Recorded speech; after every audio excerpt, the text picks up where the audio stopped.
नमस्कार, मैं जितेंद्र चतुर्वेदी।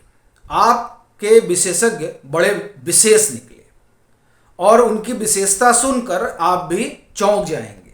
और यही वजह है कि आम आदमी पार्टी जो है वो सदमे में है और उसको कुछ सूझ नहीं रहा है कि क्या कहा जाए।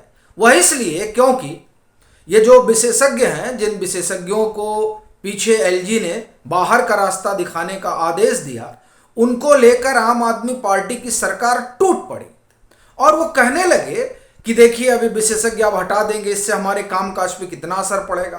तो फिर लगा कि नहीं, ये लोग ठीक ही कह रहे हैं।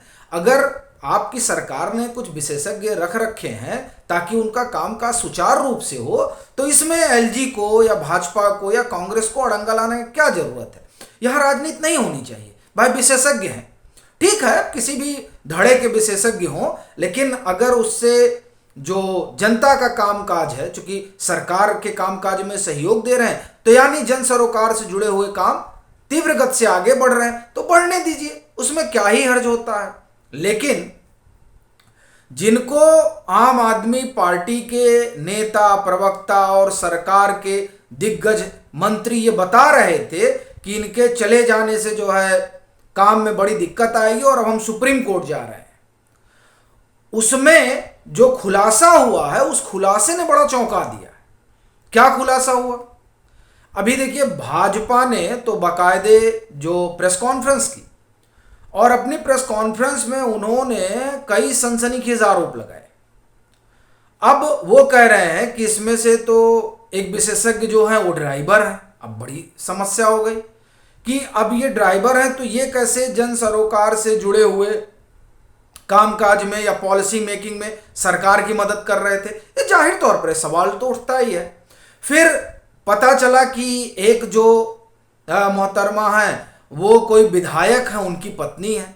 अब विधायक की पत्नी है तो हो सकता है कि वो कुछ नीतिगत मसलों में सरकार का सहयोग कर रही हो, लेकिन उसके लिए ये 1.5 2 लाख 2.5 लाख वेतन देने की क्या जरूरत आन पड़ती है, ये सवाल तो उठेगा ही। फिर 1 2 लोग ऐसे हैं जो आम आदमी पार्टी के बाकायदा कार्यकर्ता हैं, वॉलेंटियर हैं वो। अब उनको जो है लाखों रुपए की सैलरी देना, ये बताकर कि ये विशेषज्ञ हैं, तो भी प्रश्न उठता है कि आखिर में ये चल क्या रहा है। आम आदमी पार्टी की सरकार तो कह रही थी कि हमने तो बड़े माहिर लोग, पढ़े लिखे लोग, वो पता नहीं बता रहे थे कोई कहाँ से आईएम से आया है, कोई आईआईटी से आया, न मालूम कैसा कैसा सब गुब्बारा भर रहे थे कि यहाँ के हमने हाईली एजुकेटेड विशेषज्ञ लगा दिए हैं। लेकिन भाजपा तो जिस तरीके से आरोप लगा रही है उसमें तो जो एजुकेशन है वो हमने आपको बताया ही कि कैसे कैसे लोगों को रखा गया है। तो क्या ये जो नियुक्तियां हुई हैं आम आदमी पार्टी की सरकार ने की है, वो अपने कार्यकर्ताओं को आप ये कहिए कि ओबलाइज करने के लिए की है? क्योंकि ये सवाल तो उठेगा ही। और ये सवाल इसलिए भी उठ रहा है क्योंकि ये आप जान ही रहे हैं कि इनकी नियुक्तियों में कई तरह के सवाल उठे हैं और सेवा विभाग ने बाकायदे इस बाबत सूचना जारी की कि इनके सबके वेतन रोक लिए जाएं, क्योंकि जो ड्यू प्रोसेस है उसके तहत इनकी नियुक्ति नहीं हुई है, यानी आरक्षण की कोई बात नहीं हुई है और जो जिस विभाग से संबंधित विभाग से इन लोगों की अपॉइंटमेंट होना था वहां कोई उस तरह का सूचना नहीं गया, ना उसके जरिए कुछ कराया गया, ना कोई विज्ञापन वगैरह निकला। और इन सब में भी जो बड़ी चीज है वो ये कि ये जितने लोग लगाए गए उनमें से उनके बारे में जो आरोप लग रहे हैं, जो दावा किया जा रहा है वो ये कि ये सब ट्विटर देखते थे, जो मंत्री हैं और नेता हैं आम आदमी पार्टी के बड़े बड़े, उनका रिट्वीट करते थे। यानी कुल मिलाजुलाकर ये सोशल मीडिया पर एक्टिव थे। अब सोशल मीडिया पर जैसे हम आप जैसे ढेर सारे यूट्यूबर हैं तो उन पर नजर रखना, क्या इस तरीके का भी कामकाज हो रहा था। और उस कामकाज के लिए इनको रखा गया था सरकारी पैसे पर।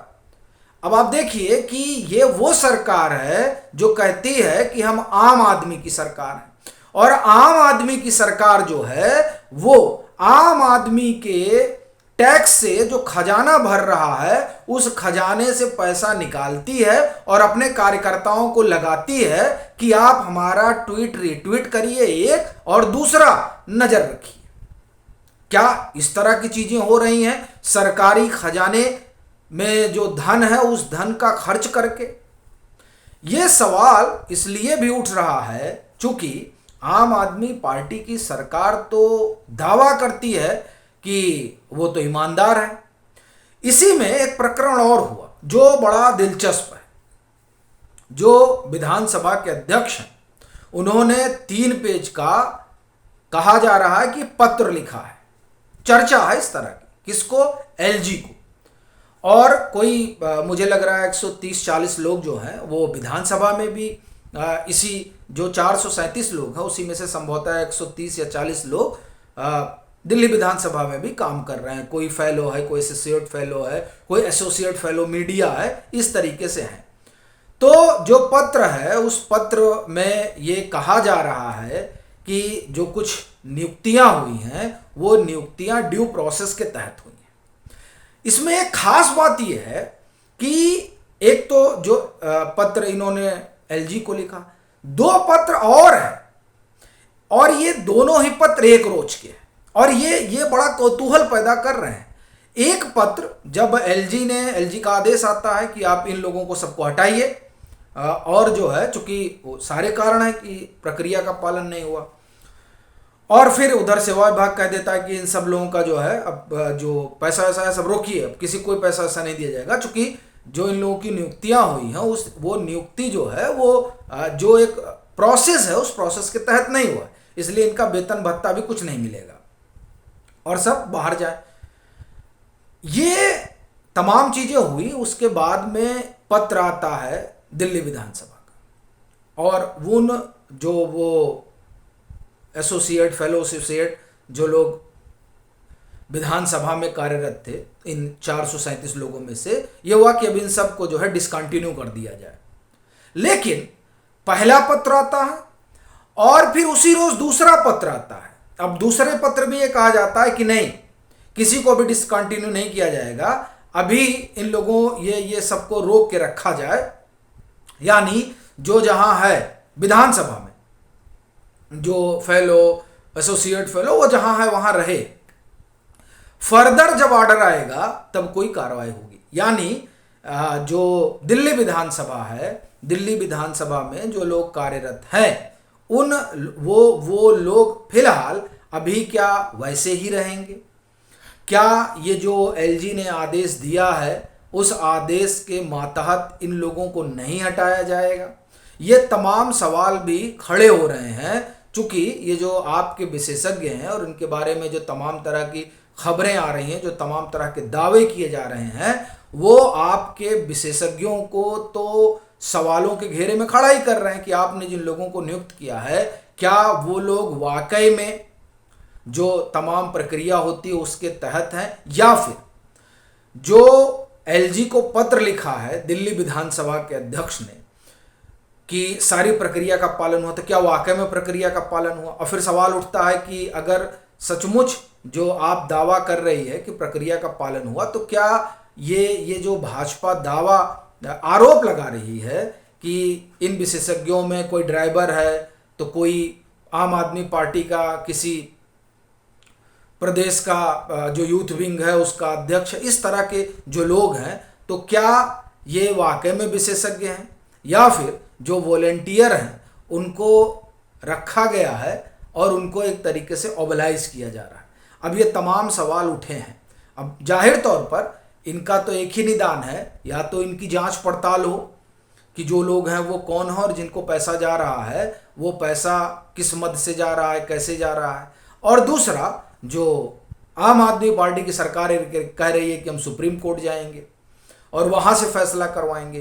तो अब दोनों में से जहां भी चीजें, मतलब चाहे इंक्वायरी हो और चाहे सुप्रीम कोर्ट में मामला जाए और फिर वहां से कुछ चीज निकल कर आए, तभी ये तय हो पाएगा कि ये जो आपके विशेषज्ञ हैं वो वाकई में विशेषज्ञ ही हैं या मामला कुछ और है। बाकी आपकी अपनी क्या राय है जरूर साझा करें। मतांतर से नहीं जुड़े हैं तो जुड़ें, वीडियो को लाइक करें और खूब शेयर करें।